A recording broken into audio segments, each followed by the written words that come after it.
transformation and to solve the mystery that's inside of everyone of what is this that says there's something isn't right? What is that? And there are many people telling us how to fix it. The whole free enterprise system says, you know that thing inside that says everything isn't right yet and you're not there yet? You haven't bought enough of this. You buy enough of this and it'll fix it. And William James says that's what churches are telling people. You know that thing? Come on in. We can fix it. And they have the answer, but not like we do. And the answer is we have a spiritual void that is calling to us to fill it. And AA has the answer. AA has the guides, it has the path, and it has the answers. And so when we arrive here, we think we're going to not drink. But after you come around a while, you realize that that is barely the doorway in.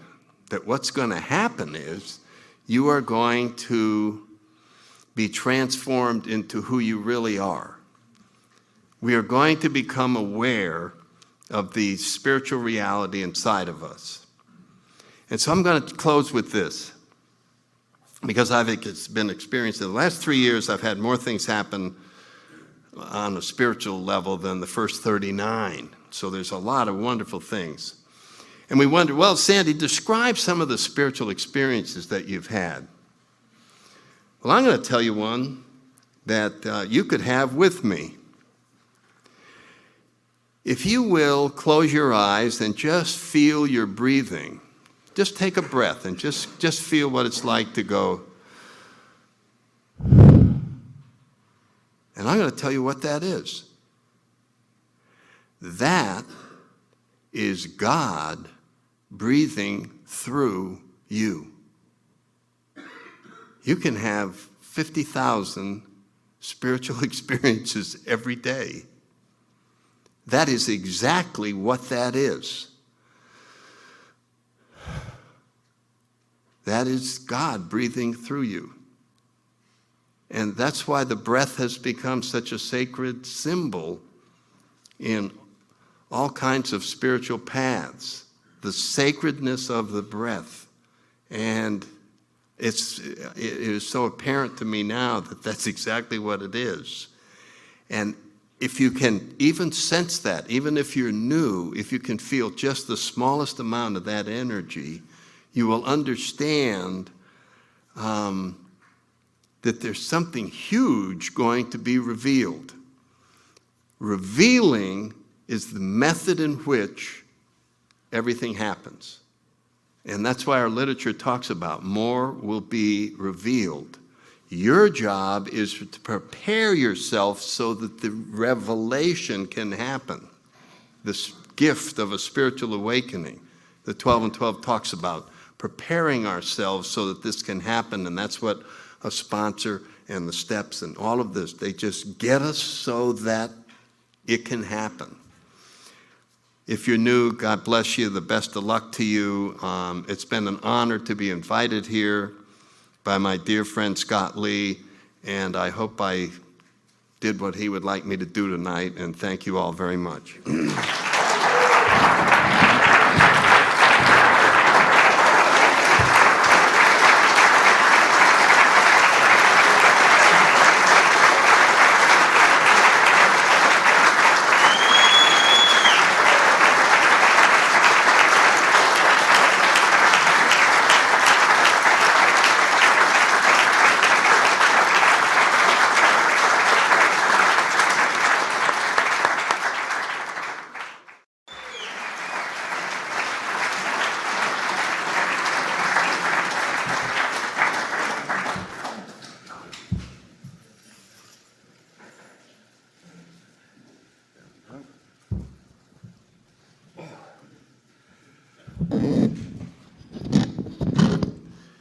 Hi, everybody. My name's Sandy Beach, and I'm an alcoholic. I'll tell you, it was a pleasure to be here just to hear Jerry's talk. I mean, wow.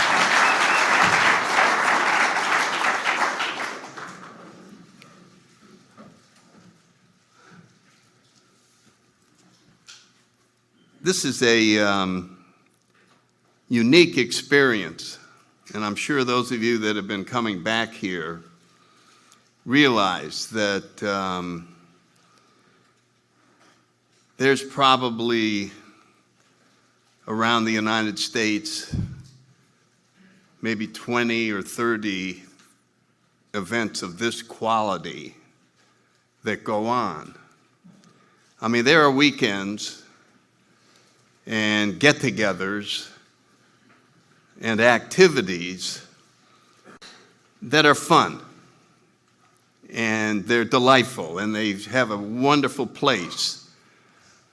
But this has focus, and focus is a very important thing.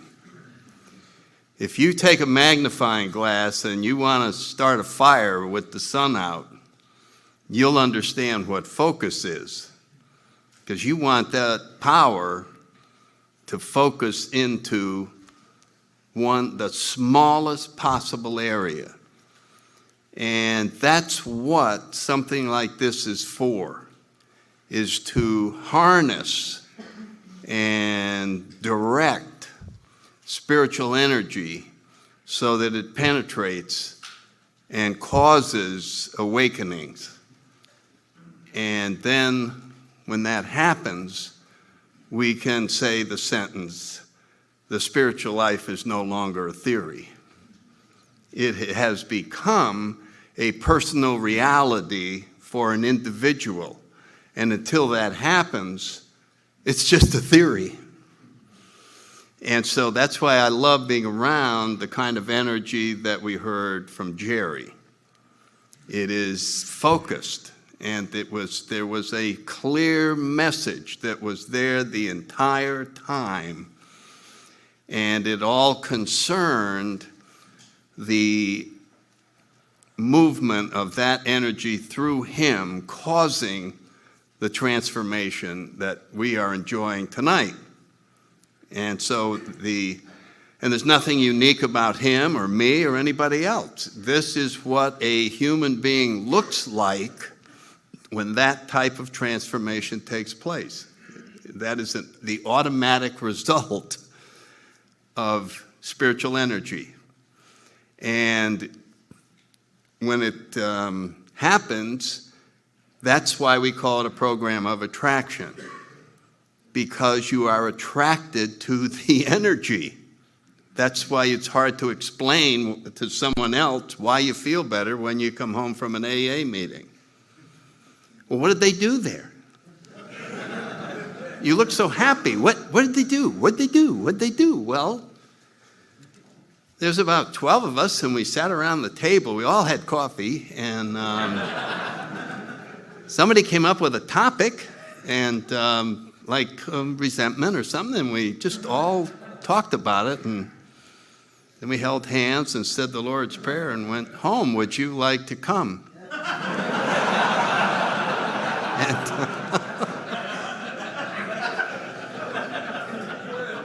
So you'll have to admit it's hard to describe. But it's wonderful to experience. So there's a great deal of difference between talking about something and having have something happen. I think I'm in the middle of a workshop or something. We're supposed to tell our story tonight. All right, well. About a month ago, a guy mailed me an obituary, and it was about a German guy from Indiana. I don't know if there's any Indiana people here tonight. Oh, good. And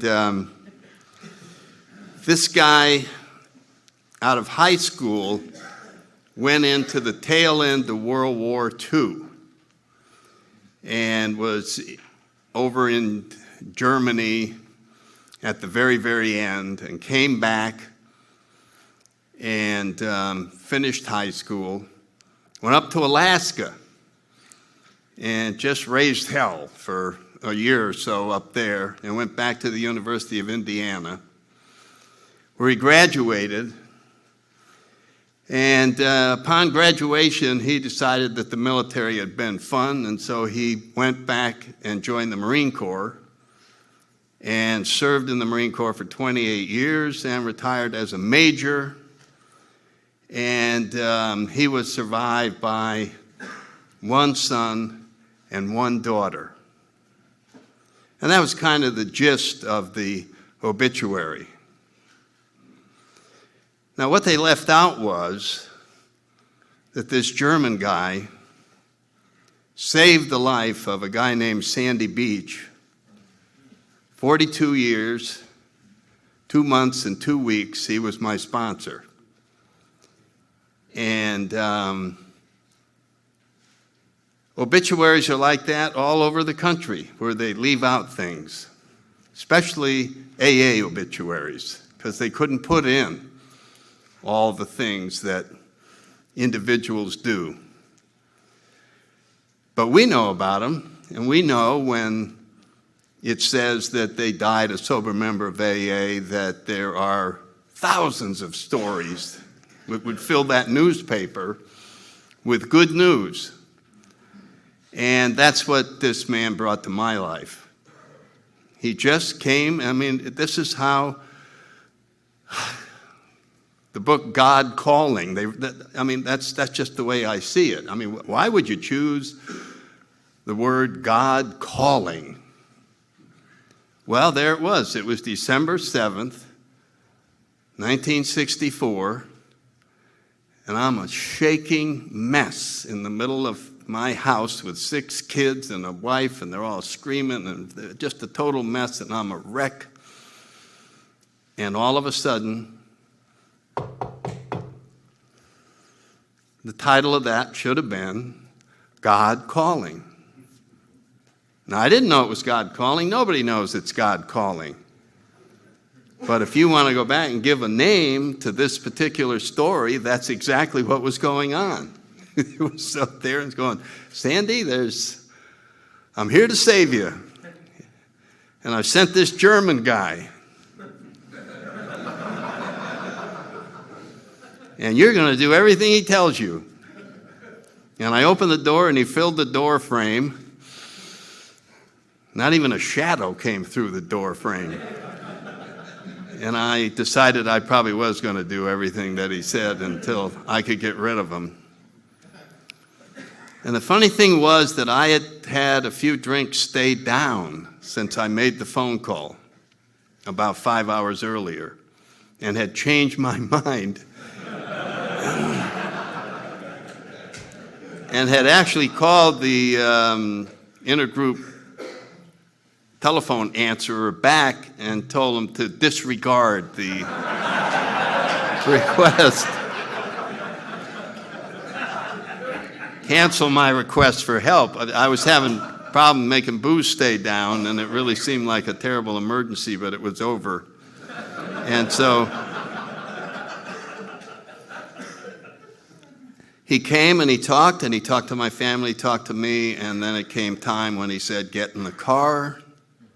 And we went to a meeting out in Manassas, Virginia.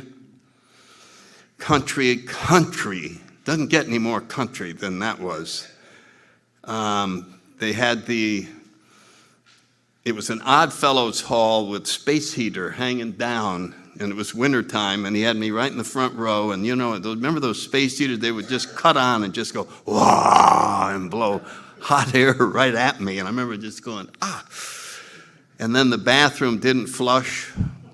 You just ran in and held your nose and tried to never breathe while you were going in there, and then came running out. And they were celebrating a big anniversary. They had people celebrating 4 years, 5 years. The group was, I'd have to do the math. It was probably 15 years or something, because they just celebrated 55. And it lasted almost 5 hours, because they had a square dance at the end. And I'd only been sober 4 hours when he came to my house. I'm going to slide this chair up. No, I'm not. Can I bring this? I want to sit back in the chair. My back is... Thanks. Anyway, I've been sober 4 hours when he arrived at my house, and now I'm sober 9 hours, and I am not happy, and people are... Isn't sobriety wonderful? No, it's not wonderful. It's terrible. And they were all talking, and you know how it looked like they're never going home. I'm at the door of this thing, and there's no place to run. There were no street lights. It was misty, almost getting ready to sleet. And I'm going to make a break for it, but where? You know what I mean? And I remember I was standing out there, and there was still something going on inside. And the reason I bring this up is that it was a very huge moment, and I never appreciated it for years. But I felt a hand on my shoulder, and it was an Al-Anon lady named Betsy Lynch, his husband Jack, we became pretty good friends. And I turned around, and she looked like an angel. There was something just glowing. And she said, "Come on back in, it's going to be fine." And I believed her. And I turned around and walked back in, and I haven't had a drink since. And I remember that was it, that it was over. My resistance to spirituality was over in that hand touching me, and it was an Al-Anon hand. Really amazing. It didn't dawn on me for many years how powerful that had been. The touching of my shoulder and my believing in the humanness, the humanity of that woman. And I went back. And of course, even though those experiences have happened, we still have to go through the shaking and the withdrawal and the screaming and the... But down in our core, there has been planted a new source of energy that is going to manifest itself, and we're unaware of it. Or we're aware of it but have no idea what it is. Oh, yeah, I feel a little better than I did, or I'm not completely hopeless. There was that moment. And they're hard to recognize when we're new, so it's hard to realize that something spiritual is happening when you're having the heebie-jeebies like Jerry was talking about. I mean, it's just...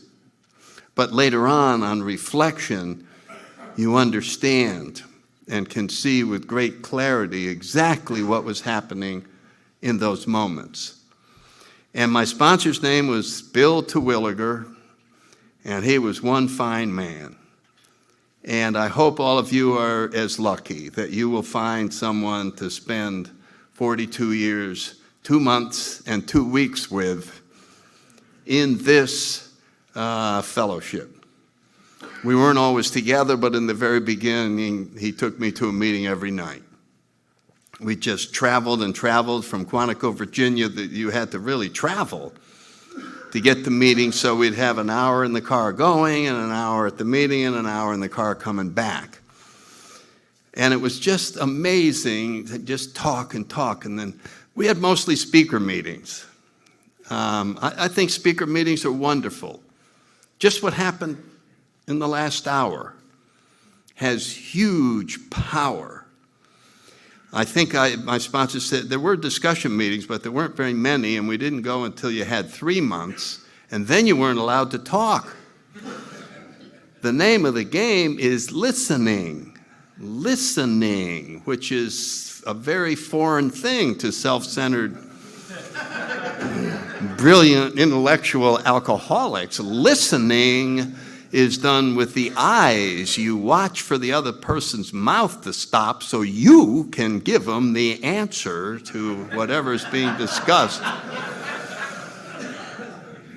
And speaker meetings forced you to listen. And I remember avoiding listening. I would sit in the back doing anything to get, okay, 2 speakers, 25 minutes each. That was what we had. And so I'd look around, maybe I'd even read the steps. But I didn't want to listen actually to the speaker. And so I'd be going, and I'd look down, God damn, only 1 minute went by. So then I'd go,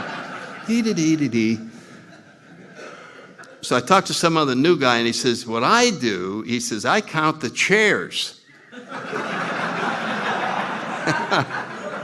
And I said, count the chairs? And he said, yeah, I sit in the back, and I count the chairs in each row, and then I count the number of rows. And then I just simply multiply the number of rows by the number of chairs. It takes the whole meeting to do that.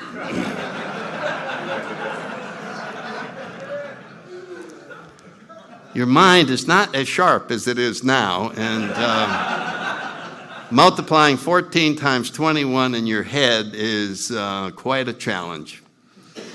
Anyway, I wanted to start at that point because sometimes starting at the end is a good way to tell a story.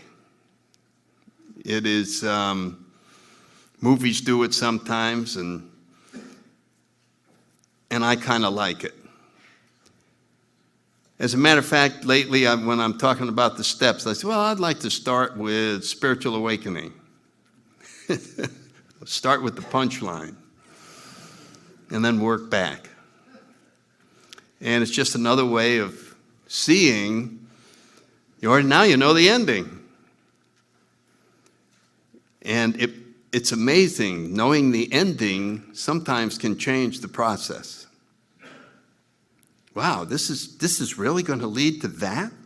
I'm going to knock on this door and make an amend, and that's where this is going? You understand what I'm saying? That the awareness of the ending can also be powerful.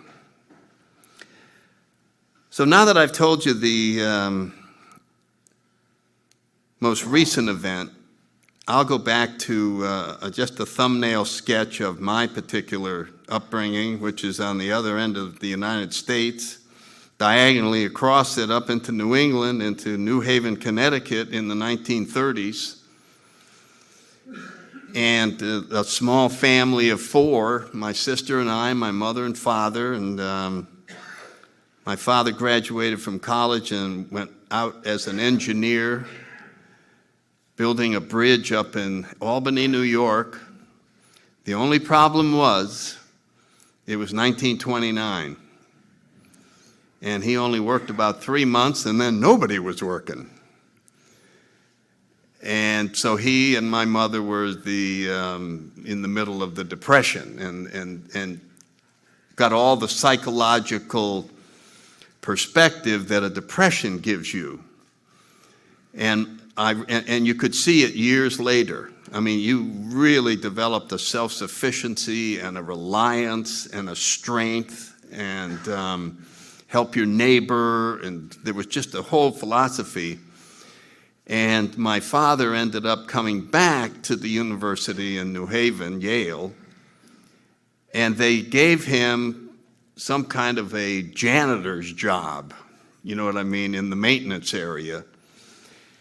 And with his engineering degree, he stayed there and retired many, many years later in charge of maintenance and construction for the university.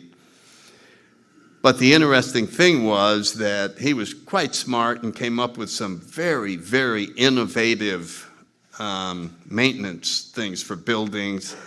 And some of the engineering companies offered him very good money to come with them.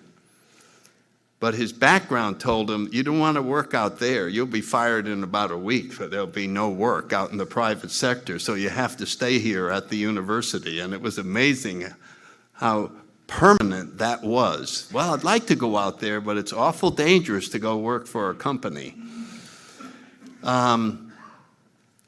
When I was about 9, there was a polio epidemic, and I remember I got it along with a lot of other kids that were at this particular summer camp, and it caught everybody by surprise, so it you were just taken out of the house and put in a hospital, and nobody could see you. And I remember some of the kids in there had the feeling their families had abandoned them and all of that. But somehow I just felt like, well, this is an adventure. And for me, the Sister Kenny treatment worked, and I got my arm and leg back working again. And caught up with my grammar school class. So you could see that I could handle things. I mean, I had a good attitude. I was always kind of happy-go-lucky and all of that. But I had inside of me an alarm or a mechanism that was telling me that something was wrong, that something was missing. And I remember hearing a speaker talk one time that he was sure that a spaceship was going to land someday, and two funny little men were going to come out and grab him and say, "You're not supposed to be on this planet. We're going to take you where you're supposed to be."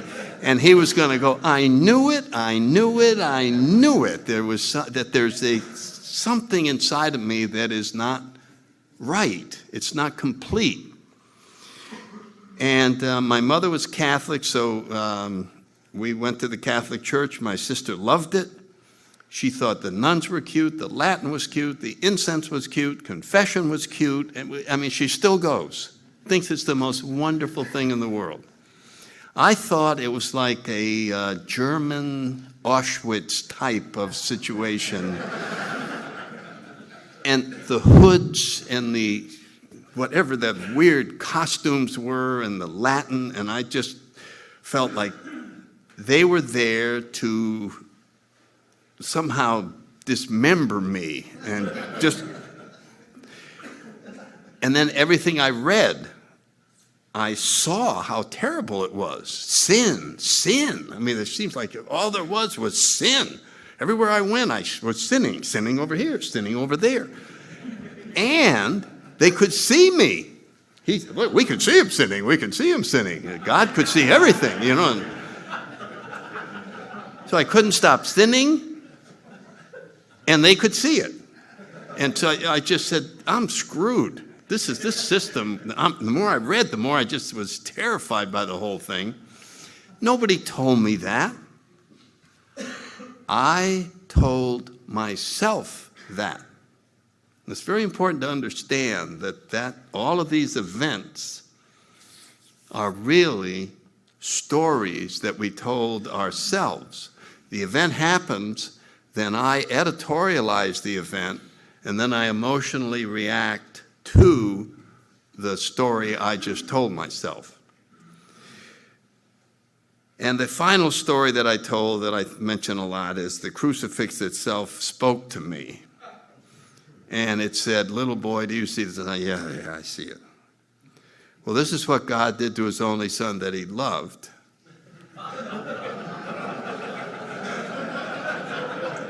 Guess what he's going to do to a sinner like you?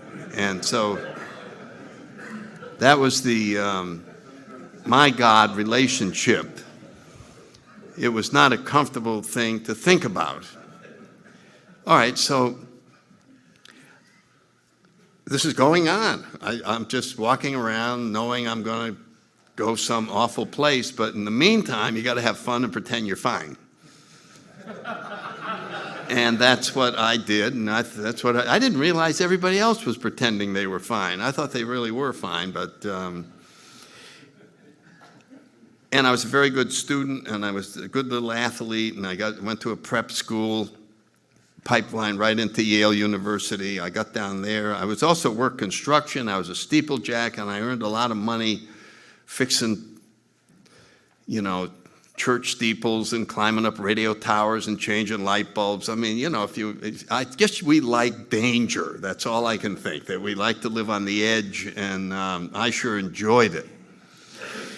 But when I got to the university and saw the quality of people that were arriving from all over the country, I knew that I did not belong in this crowd, that this was a bad mistake. I'm there in my old dungarees, and these guys are coming in, and I just knew it was the wrong place, and I thought they were going to have special assembly of all the freshmen one night, and the dean was going to point out in the middle to this imposter that was in their midst, and they were going to cleanse themselves and get rid of me, and then they would have the quality human being that they should have. And my roommates are telling me I ought to be drinking. You're in college. And no, I'm not going to drink. I'm going to stay and get high grades and go out for athletics. But I was at a gathering one night where I was supposed to meet everybody, and the people there were so mean that I couldn't even introduce myself. They just looked at me and said, "Do not come near us. We don't want to know you." And when people speak that way with their eyes, it is so powerful that negative energy, they could just look at you and you know, oh, God, they don't even want me in the room, much less go over there and actually talk with them like an equal. And I never met anybody. I just, but there was a bar there, and I said, what the heck, I'll see what it feels like to feel good. So I'm 19 years old, having my first drink, and I had a couple and waiting to feel good. I didn't feel good, and I was halfway through the third drink, and I turned around, and that was it. Those guys were all looking at me, wanting to know me, begging me to be one of their friends. The energy in the room was completely transformed into love. Everybody in the room liked me. Everywhere I looked, I just looked and looked, and these people like me. Those people, can you believe this? And I felt like I had been transported to where I always wanted to live. It was just a place where I belonged. I intuitively knew how to behave. I had been set free from my own fear and anxiety, and my own natural creativity could come out for the first time in my life. I wished I had been drinking in grammar school. This is amazing. I mean, I just sat there and I was staggered by what had happened. And I'd only been drinking 10 minutes. That's a pretty big experience for 10 minutes. And so I went over and met everybody. Hello, hello, hello, hello, hello, hello. You know, I was still talking when they all left. You know what I mean? Hey, where are you going? Where are you going? Where are you going? And so I went back to the bar and I said, boy, 3 drinks did that. I wonder what 20 will do. And you know how sick you get. And I was just paralyzed with the effects of the alcohol. I spent the night on the floor in the bathroom, puking in the toilet, dry heaving, sweating, dying, lying. I sat on the bed the next morning. My head is split. My eyes are just aching. And Jerry described the mouth and just, I don't know if I've ever hurt this much. And a thought occurred to me, well, are you going to drink again tonight? Guess how long it took me to say yes? Bing! Of course I am. This death experience is a small price to pay for what I had. For what I had last night. As a matter of fact, I'd pay much more than this. You understand what I'm saying? It was whatever alcohol did to me, did for me, was worth just about anything. Because I didn't want to live in the world, the sober world that I was in for 19 years. I just did not want to be there. It was too freaking painful. I wanted to live in this world, and if there was a price to living in this world, let's find out what it is. And I didn't know what the price was, but right off the bat it was, how about getting in a fight and go to jail and your teeth are knocked out? How about you're not showing up for class, they're going to flunk you? How about your parents don't want to talk to you? How about you're in a lot of trouble everywhere? Every time you drink, you get in more trouble. You fall down a flight of stairs, push your girlfriend almost out the window. Yay, just one story after another. And if somebody had come up and said, don't you think you ought to stop drinking? I said, what? I mean, that was not going to happen. I didn't know this was how. I thought I was just partying like the other guys. I thought I was the same as the other fraternity guys. Somehow I managed to graduate, and the Korean War was going on, draft. Everybody had to join the military, so a bunch of us joined the Marine Corps, and I got my act together and got down there, and of course you don't drink much then. So now I'm back in shape again, and I'm healthy. And the Marine Corps really meant a lot to me. It was the only place prior to AA where I felt I belonged. I was part of something, and I loved it. They somehow broke the ego.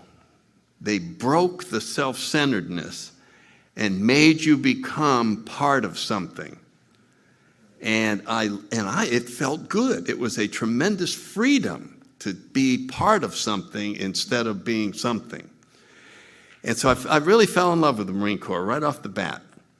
And much more so when I signed up for flight school and went to Pensacola and became a pilot, a fighter pilot, and got married and started my career. And I got a regular commission so I could get my 30 years in the Marine Corps. And I really felt that luck had smiled on me, because when I got out of flight school, I had going overseas, and the war ended. So we're over in Japan flying high-performance airplanes and drinking. That was the big thing we did. It was before Tailhook hit out in Las Vegas. You remember when the naval aviators got in all that trouble? They still don't party much around the happy hour. There was such a fallout from that party in Las Vegas. But we drank as a squadron. The colonel ordered the drinks. It was amazing. You did not get one on your own. You sat at that table with 20 other guys, and they had a big model of the airplane in the middle, and the colonel would call over the wait, "Get my boys," it's like back in the days of yore, "Get my boys a round of drinks." And the amazing thing was that the squadron drank as fast as I did. So I didn't even have to sneak a drink, waiting for the next round to come. And I loved everybody in there. We all had nicknames. The colonel of the squadron was Trigger Long, and he was an ace in World War II. And I remember three of us young lieutenants were sitting around talking to him one night, and we said, "Colonel, you got the name Trigger from when you were shot down the 5 planes?" He said, "No, I didn't really get it there." He said, "I got it a little earlier than that. I was drunk up in my BOQ room one night, screwing around with a .45. And it accidentally went off and put a bullet hole through the floor of the guy up above me and almost hit him in the foot. And ever since that night, they call me Trigger Long." So it was... But everybody had a name, Snake and this and that. And God, we had some stories. I'll tell you one. I normally don't tell flying stories, but this other guy, Zeke Wood, and I got in trouble when we were on a gunnery match, and bad trouble. So when they do that, then they have to punish you we were there for 2 more weeks, competing with another squadron. And so we had to alternate being the officer of the day, which means you can't drink, and we had to do the range sweep. And what the range sweep was, you had to get up at the crack of dawn, fly out over the Pacific Ocean off of Japan, where we were going to be shooting, and make sure there were no ships down there. They sent out stuff to ships to warn them, but sometimes fishing boats would be down there. So we would go down, and then you'd fly right over the fishing boat and rock your wings. And that was a signal, get out of this area, because there's going to be... But anyway, the hard part was you had to get up at the crack of dawn. So anyway, we were taking off, and this is the equivalent of an F-86. It was the FJ. And back in those early jets, you took off with the canopy open. So Zeke is the flight leader, and I'm his wingman. So he gives me the turn-up signal, and then he goes, when he goes his head, then you let your brakes go, and you both take off. So we're going down the runway, and I'm watching him. He's undoing his seatbelt. And the shoulder straps, he's still taking off, but the shoulder straps are coming off. He's grabbing the bulletproof glass, and he's standing up in the plane while he's taking off.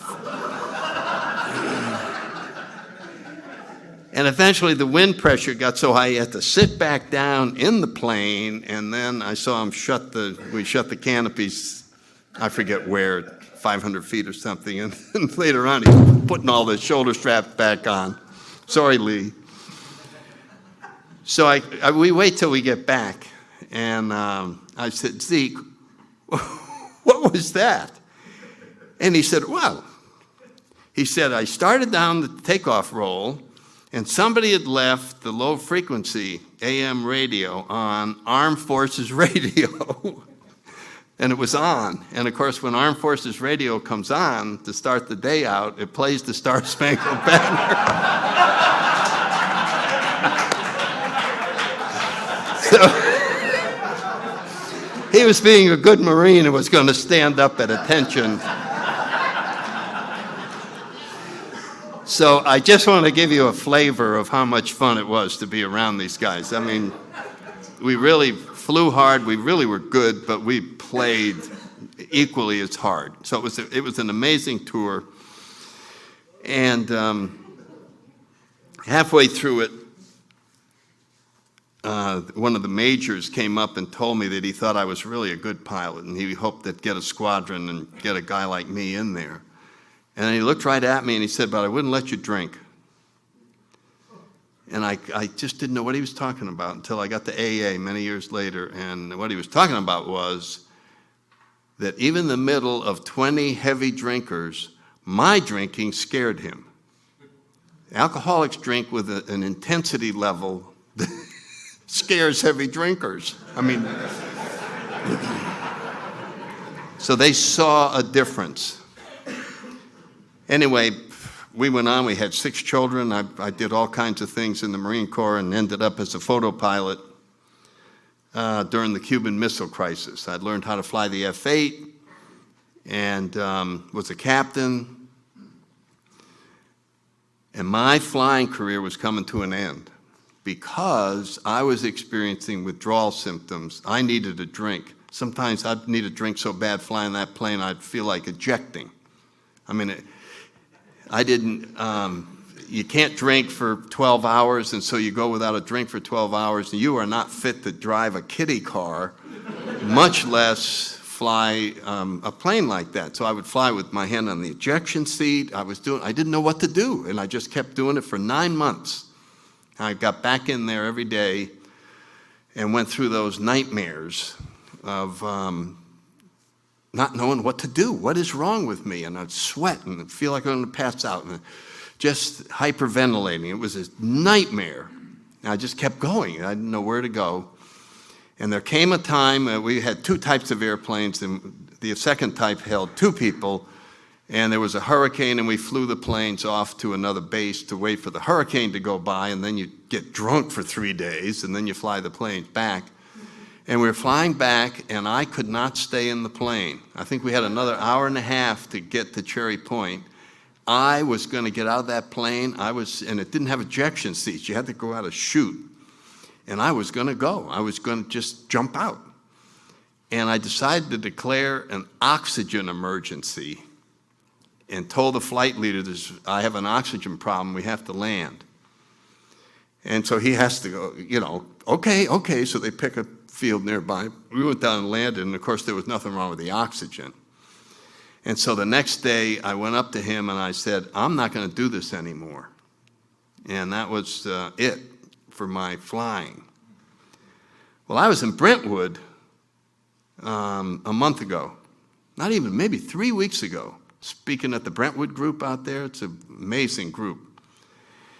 And June G., who speaks around the country, had a friend coming up, a lady friend who was getting a 30-year chip.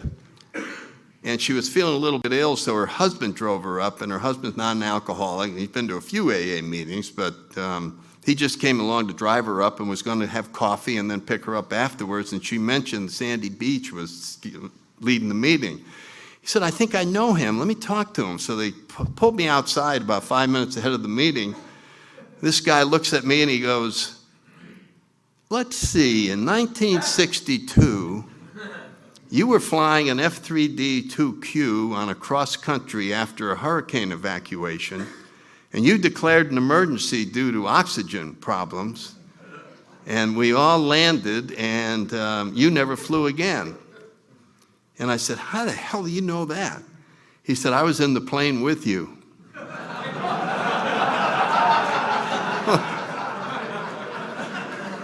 And I would have, my memory was that we had 4 pilots and 4 radar guys. It turns out we had 8 pilots because everybody wanted to go on the Hurvac and get drunk. And he was a new guy in the squadron, and he retired about 8 years ago as the 2nd senior pilot at American. And he filled me in on part of my past. I had only been in that squadron about 6 or 7 months. And this was a very high-level squadron. It had no lieutenants in it. There aren't many squadrons with no lieutenants. There was all captains, majors, and 2 lieutenant colonels. It was the photo recon during this high tense era. And when this happened to me, and I ended up going off and being evaluated and becoming an air traffic controller and never flying again, and just lost all my status, I assumed that those guys, as I left, said to themselves, are we glad to get rid of that piece of crap? I mean, I could feel it from everybody there. They were nice, but I knew that they were really glad to get rid of this second-class piece of junk. And this guy, Jim, he said to me, did you know how popular you were in that squadron? Do you know how hard everyone in the squadron tried to find a way to keep you flying? Man, they did everything for you. And I felt so grateful that 45 years later, I got that part of my story fixed. And went back and took out the old story and put in the new one. Now, if you're new, you may not know you can do that.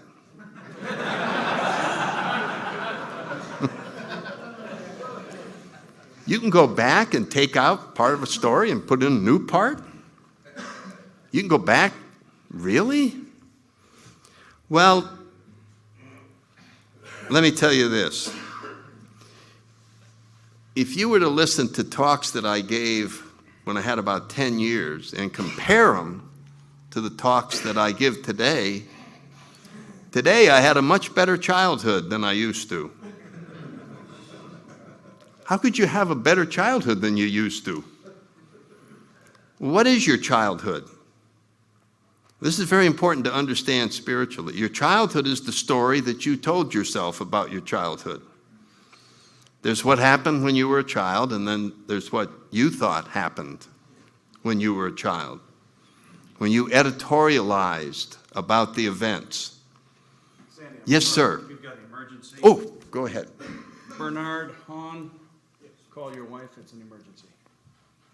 Sorry, Sandy. Our blessing, Bernie.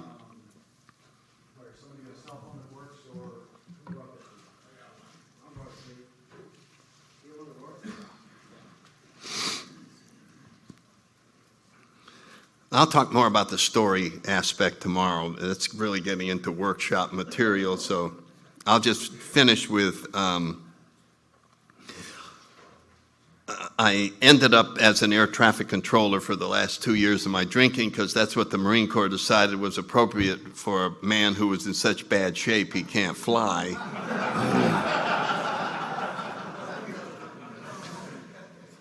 And I was back over in Japan. I now didn't wait 12 hours to drink, and I drank around the clock.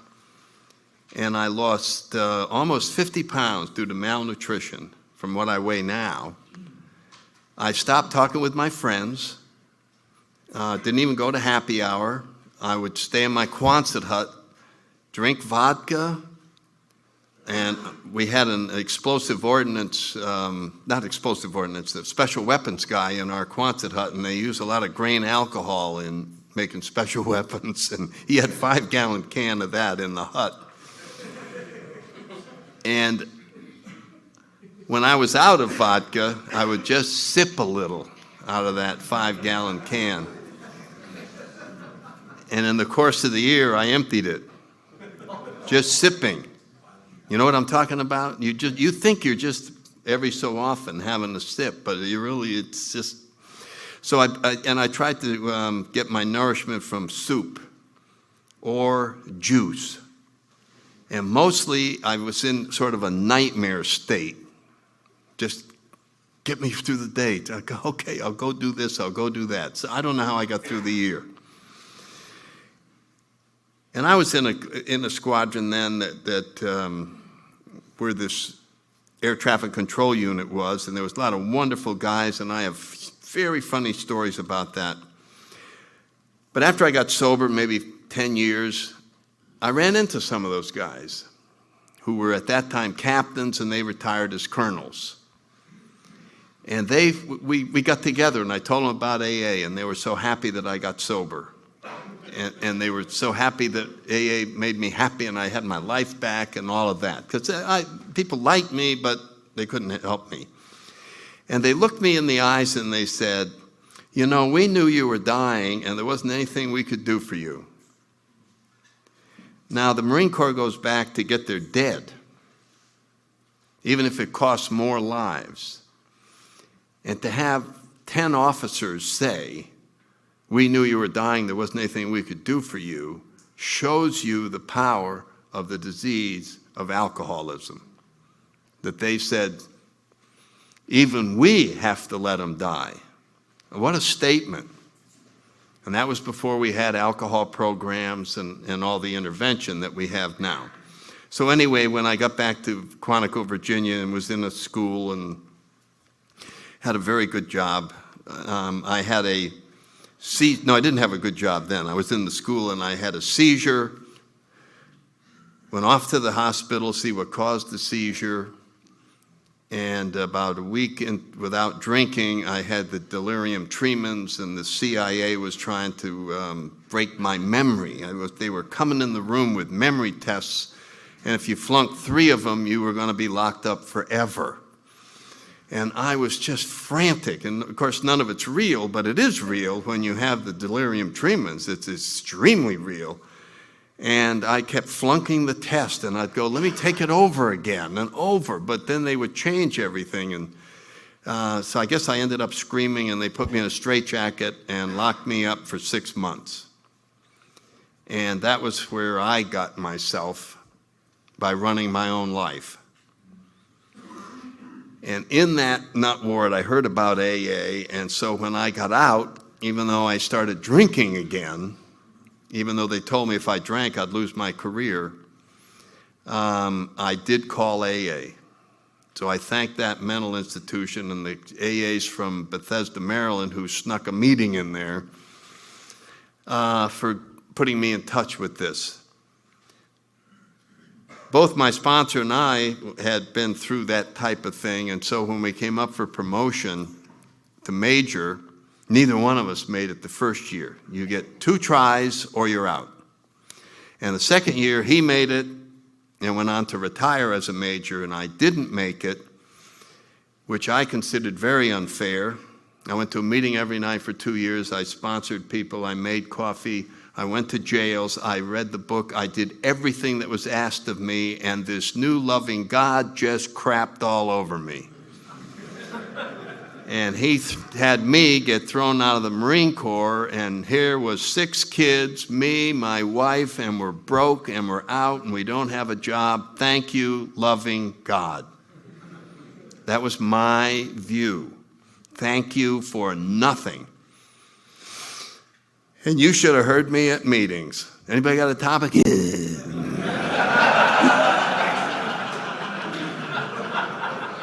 Yeah, I got a topic. Getting thrown out of the Marine Corps. Well, Sandy, that's not a good topic. Yeah, getting thrown out of the Marine Corps. That's the topic. And we had the stupidest people up in Washington. One guy said, oh, thrown out of the Marine Corps, say the Serenity Prayer.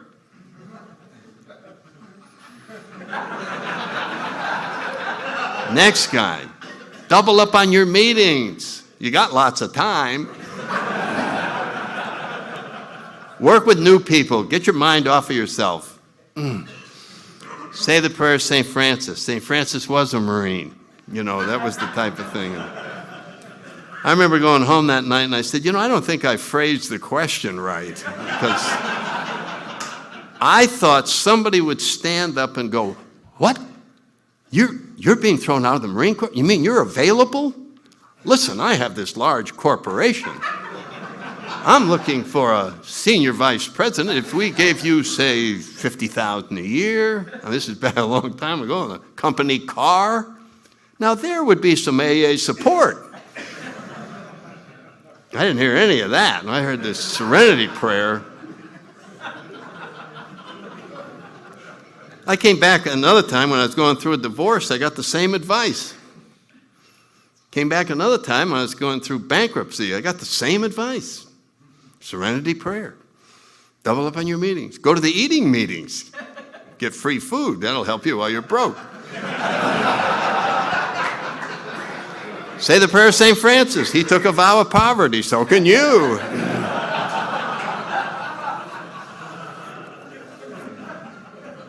So what was beginning to form was there's one solution for all problems.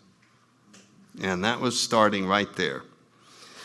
So anyway, trying to find a job, and I'm doing all those things, and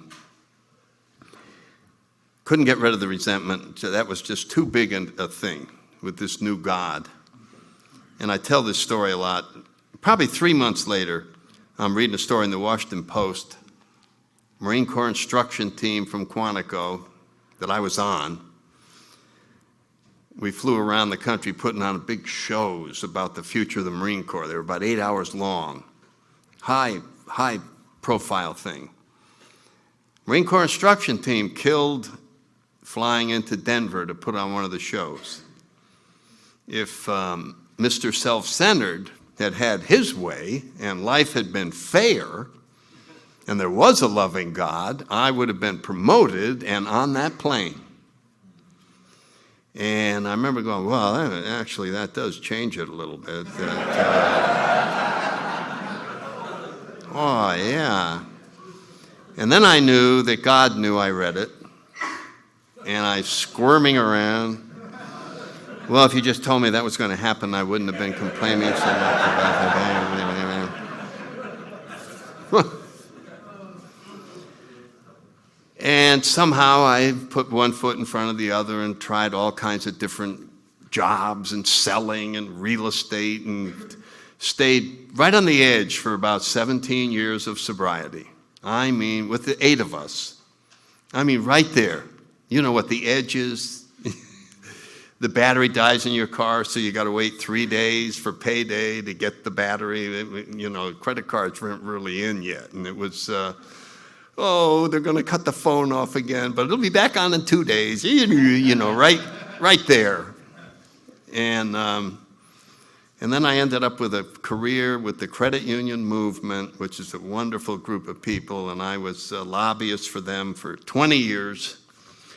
Just got the job off of a fluky interview. One Marine guy told me about an agency with a Marine general that headed it, and there was a retired Marine colonel lawyer who was looking for a congressional liaison. I said, what's that? Well, you got to know all about Congress. Oh. And all about banking. Oh. So anyway, I go over on the interview, and I'm telling this guy, one Marine officer to another, and yes, I can do the job. And I really didn't have what they were looking for, and it's just about over, and he said, by the way, why'd you leave the Marine Corps? And I'm like, God, I really need this job. And I don't know what made me say it, but I said, I got thrown out for drinking, but I've been in AA for 10 years, and I know I can do this job. Oh, we'll let you know. And boy, 2 weeks later, the personnel office called, do you want the job? Yeah. And I went in there and met all these young lawyers we were in the general counsel's office. And they told me that the general was testifying in front of the banking committee in 4 weeks on a very complicated banking bill, and I was going to write his testimony. And I said, "What's testimony?" Well, I go, oh my God. There was a book on the desk. They gave me an office with the desk and some bookcases, and there was a book lying on the thing, and it was called The History of the Credit Union Movement by Moody and Fite. So I picked it up and I started reading it. And the credit union movement was started by a philanthropist in Boston named Edward Filene, and Filene's department store. And he donated $1 million to start these things that he saw in India so that his employees could start saving money and borrow it and have their own thing because banks wouldn't loan to the little guy. And he said, "We got to get this over here." So he got this lawyer named Bergengren who was just totally consumed with spirituality. And he connected the principles of this movement to the spirituality that he felt. And as he laid out the laws that were to govern this new idea, it was filled with spirituality. And as I read the book, the principles that they were trying to live by, I absorbed because they seemed very familiar. And so when the legislation came and they wanted opinions on whether we were in favor of this or not in favor of that, I just found myself taking the principles of the book that I had just read, and I understood all this, and I just wrote, we definitely don't want to do this because it would violate this principle, and this blah, blah, blah, blah, blah, blah, blah, and sent it all in to the general. And they said, "This guy," he said, "he eats people for lunch. He's the meanest guy." His name was Herman the German. And all of a sudden, the word came from his secretary, "He wants to see you." So I went in there, and he looked at me, and I hadn't even met him yet. And he said, "Did you write this?" I said, "Yes, sir." He said, "This is great." Now, what are the odds on that I would pick that book up that would show me what principles to use? And it turned out this is what I was great at, was writing this kind of stuff, speeches and all that. So I wrote for 20 years and retired. And the colonel and I became pretty good friends because he was about my age. And I was down at his house one night after I'd been there about 5 years, and he said, "Did you ever wonder why I hired you?" And I said, "Yeah, I sure did." He said, "I just wondered what it would be like to work with a guy that honest." That's what he said. So I'm not telling anybody new or anybody what to do when you're on a job interview and somebody says, "How come you have no employment history here?"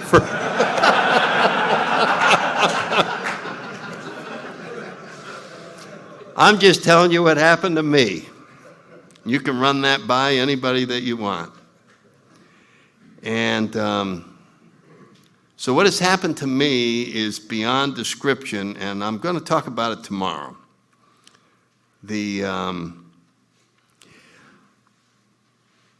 experience in Alcoholics Anonymous makes being in a fighter squadron nothing by comparison. The immensity of what happens here is beyond description. It is such an amazing event. It is why we were born. The point of our lives is to have this transformation. The point of everybody's life is to have that